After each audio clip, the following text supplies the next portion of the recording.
Welcome to the world of probiotic foods. This is Cultured Food Life with your host, Donna Schwenk. Welcome, everybody, and thanks for joining me. We're going to be talking about kefir, actually winter kefir, and what happens to your kefir as it changes temperature. And it's a big deal. Kefir, and I got an email yesterday about people wanting to heat kefir. You never, ever want to heat kefir. It doesn't even like above 80 degrees. It's very finicky about that. And winter kefir, when it gets cold outside, or fall kefir, when the temperatures change, is my favorite time of year to make kefir because it turns it creamy and it's a little bit thicker. But there's a few things you need to know about it because I think having kefir in the winter is the most important time, or the fall, because that's cold and flu season. And you really want to up your probiotic foods when there's bugs out there and viruses and, you're inside more, you're not in the fresh air, your chances of catching things is a lot, easier. So having lots of probiotic rich foods in your diet is a must. And I have it all year long. I think it's a must all year long, but especially in the fall. And especially when you're going to be celebrating the holidays or, you're doing parties and things like that, you need to have more probiotic foods in your diet. Those probiotics are going to really help you because they're going to consume some of the stuff sugars that you eat, and they're going to work really hard to keep your immune system running strong. And I just really recommend that you have your kefir all year long, fermented foods all year long, because it makes all the difference in the world, and it keeps you healthy, and it keeps that beautiful immune system strengthened, and it gives it what it needs, and it works really well. So let's talk about winter kefir. I love it. It's creamier, it's thicker than summer kefir, and it acts very different in the winter than it does in the summer. That's just due to the temperatures that are cooling off and make it ferment more slowly. In the summertime, it can ferment and turn into whey and curds easier, and in winter it doesn't seem to do that as much. So kefir usually takes about 24 hours. Now, that is not a hard and fast rule. It all depends on the temperature in your home as to how long it ferments. But between 69 degrees Fahrenheit and 73 degrees, it'll take about 24 hours. But it also depends on how many grains and how much milk you have. If you have too much milk in there to the amount of grains, which we recommend a tablespoon of grains to like 2 to 3 cups of kefir.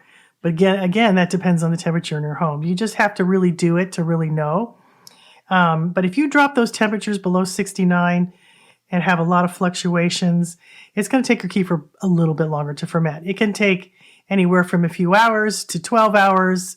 It just depends on how cold your house is. And this works for both kefir made with live kefir grains and also for easy kefir. Both of them work the same.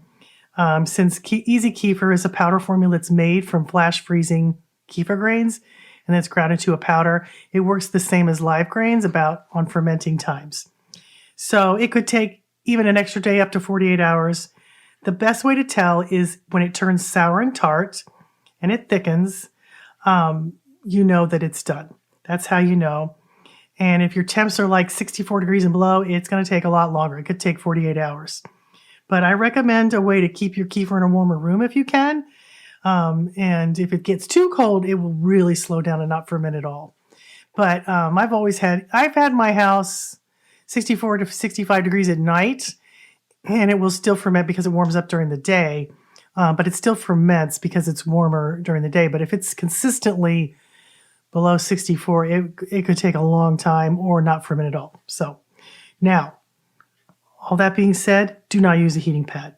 Don't do that. That gives me a lot of anxiety. I had somebody the other day telling me that they put it in a yogurt maker. Don't do that. It hates it. And it kills a lot of the bacteria in there. They don't like to be heated. And, you could put it near a heating vent or on top of the refrigerator. That works to keep it warm, but don't let it get too hot because you're going to mess it up. And I have a lot of people do that. And kefir is very different from yogurt. It does not want to be heated. It's finicky. It won't behave properly. And then it doesn't ferment very well after that. So just don't heat your kefir. Just move it into a warmer room, or put it near something that's a little bit warmer, or put it in, a cooler that's insulated if your home is really, really cold. So here's the deal. Kefir has a mind of its own. And I think I'm in charge, but I am never in charge of my kefir. It does what it wants, no matter what. And no matter how long it takes to ferment, as long as you're getting that sour tart tasting, it's working. Then you know that the bacteria that's in the kefir, the good bacteria, and there's 50 plus different strains of good bacteria and yeast in kefir. And if it gets sour, you know that that's alive and it's eating the lactose out of the milk, which makes the kefir 99.9% lactose free. That's why it tastes sour, because it's eaten all of the sugars out of the milk, which is great. People who are lactose intolerant can do fine on kefir. It works great for them because there's no lactose in it. So I have had some people tell me they wanted to use lactose-free milk to make kefir. You can't do that. That does not work because it has to have that lactose. The milk sugars aren't for you, they're for the bacteria. So don't use lactose-free milk. That will not work. Now, one thing I have learned about kefir in the wintertime, if it's taking a long time to ferment, use a wider jar. We used to live in a house that had so many temperature fluctuations because we used wood-burning stoves and a heat pump, and so the temperatures would really drop at night. And daytime temperatures were in the 70s, but at night it was 64. And my kefir grains still fermented, it just took longer. But I started using a wider jar. I used a Pyrex bowl, and those grains liked it. They liked that better because they had a larger, wider area to ferment, and they didn't have the tall, where the grains usually float to the top. So sometimes it takes longer to ferment the bottom of the jar. But if you're using a wide Pyrex jar or a Pyrex dish or something, and I just covered it with plastic wrap, it was easier for it to ferment because it didn't have to ferment the milk all the way at the bottom of the jar. So that really helped. And it makes super thick, creamy, delicious kefir. And I did that for years. In the winter, I would always do it in a wider jar. So that can really help. Now, your home, everybody that lives in a home, this is the cool thing about kefir. It's a unique signature of your bacteria. So you change every room you walk into with your good bacteria. And it happens within just a few minutes. And researchers from the Home Microbiome Project took 7 families, which was 118 people, 3 dogs, and 1 cat, moved them into a new home across the United States, and quite rapidly the homes were changed to the bacteria that the people brought with them, just by their very presence in the home. The people were ethnically diverse, not all of them were genetically related, but they had a cloud of bacteria with them that followed them into that new home. And in this study, when someone left the house for a few days, researchers could discern that person's absence in the microbial aura. They could tell the people were coming and going in and out of the house. And it was really interesting because they found a pathogen called Endobacter that was transferred to the kitchen counter from one person's hands and then picked up by another person's hands, but no one got sick because they all had enough good bacteria in their bodies to keep them well, and their immune system kicked in and kept them healthy. So the moral of that story is your home is different in temperature, in your bacteria, in the strength of your kefir grains, how you've been taking care of them, all unique to you. So everything is unique to you in how your kefir ferments. And the more you make kefir and the more you make other cultured foods, the more your home will become filled with all these good bacteria and good yeast that you have created by fermenting and consuming cultured foods. And that's really true. I had one time, my husband brought in, something happened where we caught something on fire. We were cooking and the kitchen was smoky. So my husband brought in this, I don't know what it was called now that I think about it, but it was a machine that took the smoke out of the air. And it just started going off, like cracking and snapping. And what I didn't know was that it also had something that killed bacteria. And I had so much good bacteria in my kitchen, it was going off like a firecracker. And I'm like, get that out of here. That's killing the good bacteria and the bad bacteria. It was pulling the smoke out of the room. But it was just going off like rockets, which was really cool because I ferment everything. I have so many ferments going all the time. It's crazy. But your home will have that, and over time, it will get better and better. Like my ferments do really, really well, but I've been doing it so many years. I have so much good bacteria in me and all around me and in my home that things behave really well for me because I've been doing it for so long. And that will happen to you. That's one of the benefits. I mean, everywhere you go, guys, you're giving that off. You're a sack of bacteria walking around. That's what you are. More than cells in your body, you're bacteria. So if you want to do some good in the world, keep your gut microbiome healthy. And wherever you go, you're giving that to everything, every place you go into, everything you touch, everybody you hug, everything that you do, you are bringing your good bacteria into the world in a way that's silent. It's nobody knows about it. But I think it's an important component of this world when so many people are so sick and so unhealthy and, have been on so many antibiotics that have really disrupted the microbiome in their guts that have caused a lot of health problems. And the more good bacteria you have, the stronger your immune system is, and the more your ability is to fight off pathogens and harmful bacteria, just like in the kitchen when there was harmful bacteria on the kitchen counter and somebody picked it up, but their body fought it off because 99% of the bacteria in your body is good and it's helping you. And we're not really taught that. We're taught that it's bad, and it's not. It actually helps you do a myriad of different things in your life, including breathe. You couldn't breathe without bacteria.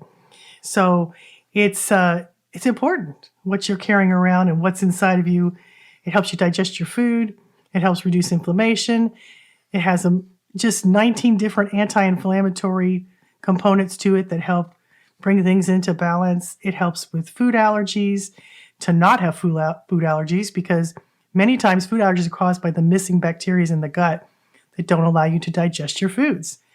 And I have tons of articles on that, that most people who are struggling with food allergies have had a lot of antibiotics or other drugs that have disrupted those special species and strains, and you can train those back into you. And it's a very powerful method.